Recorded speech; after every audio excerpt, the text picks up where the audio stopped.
death of George Floyd. My administration is fully committed that for George and his family, justice will be served. He will not have died in vain. But we cannot allow the righteous cries of peaceful protesters to be drowned out by an angry mob. The biggest victims of the rioting are peace-loving citizens in our poorest communities. And as their president, I will fight to keep them safe. I will fight to protect you. I am your president of law and order and an ally of all peaceful protesters. But in recent days, our nation has been gripped by professional anarchists, violent mobs, arsonists, looters, criminals, rioters, Antifa, and others. A number of state and local governments have failed to take necessary action to safeguard their residents.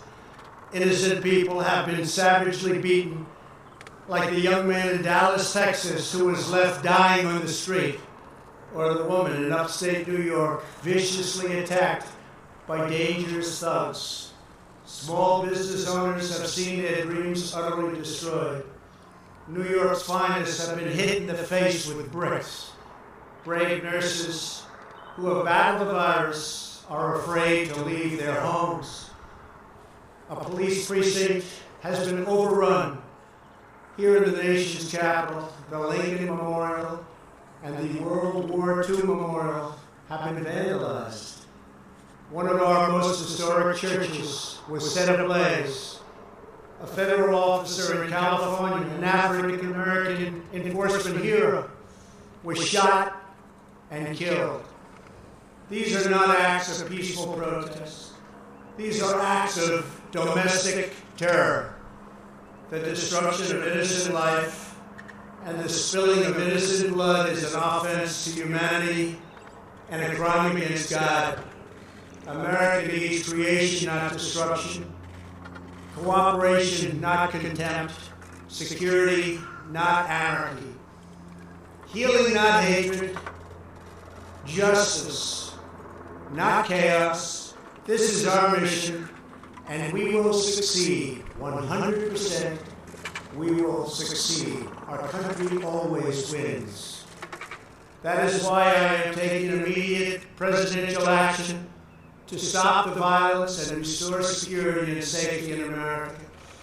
I am mobilizing all available federal resources, civilian and military, to stop the rioting and looting, to end the destruction and arson, and to protect the rights of law-abiding Americans, including your Second Amendment rights.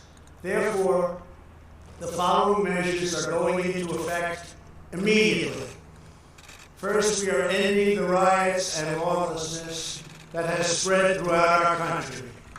We will end it now.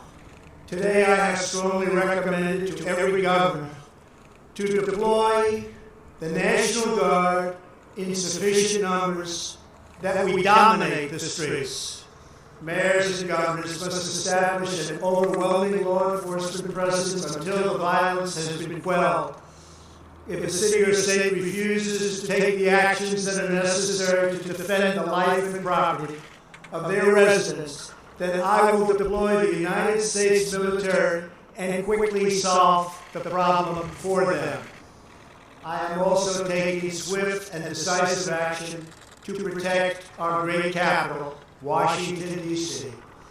What happened in the city last night was a total disgrace.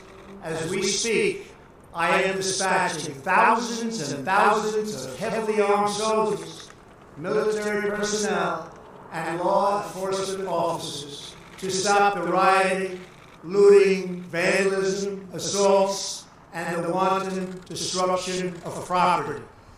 We are putting everybody on warning. Our 7 o'clock curfew will be strictly enforced.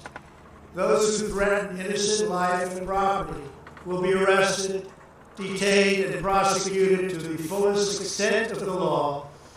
I want the organizers of this terror to be on notice that you will face severe criminal penalties and lengthy sentences in jail.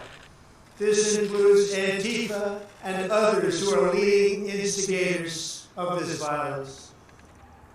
One law and order, and that is what it is. One law. We have one beautiful law.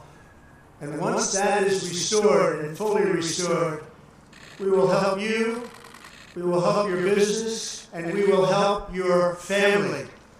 America is founded upon the rule of law.